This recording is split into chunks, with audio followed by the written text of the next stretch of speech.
Andrenesan'ny komite adoka ao anivon'ny filan-kevitra ambony tetezamita araka izany dia ity komite ity no hitarika ny fivoriana ao amin'ny lampananosy kely ao etsy an-tanin'izay dia mampirisika ny tokony anajan'ny rehetra ny lalàna velona misy eto amin'ny firenena ry zareo.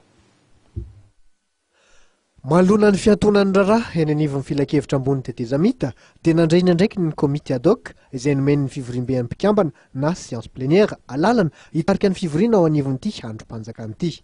Nisy ny fanambarana mikasika izany io tolakandro teny amin'ny lampananosy kely.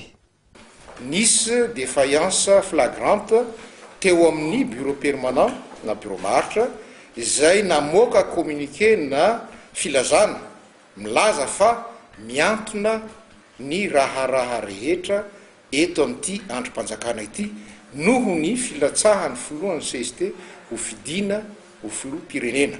Fahatelo, ao anatin'ny fivoriana ara-potoana session ordinaire nefa ny filan-kevitra ambony tetezamita amin'izao fotoana iresantsika izao noho izany tsy ekena ny fampiatona ny asa rehetra eto amin'ity androm-panjakana ity satria betsaka ny fanapahan-kevitra izay andrasan'ny vahoaka anatsarana ny fiainana. Noho izany nandray andraikitra, noho izany ny komite adoka. Mitaky ny fanajana ny lalàna velona ao anivon'ity androm-panjakana ity ihany koa ny komite adoka.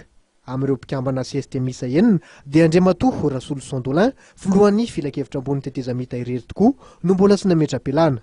Faefatra, marianay fa ny lalàna velona eto amin'ny tany sy ny fanjakana no manala ny filohan'ny CST amin'ny maha-kandida azy ka tokony ametra-pialana izy ary ilaina ny fanoloana azy.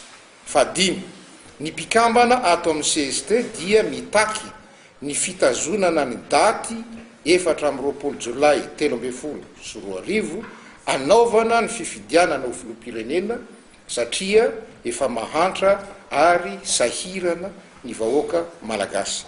No mandriany komite adoka nandritra ny fotoana fa tsisy nolanina ny soradika ordre du jour androany satria tsy nahitana sosikevitra izay mikasika ny fahoriam-bahoaka toy ny resaka valala, fantrana sy ny maro samihafa.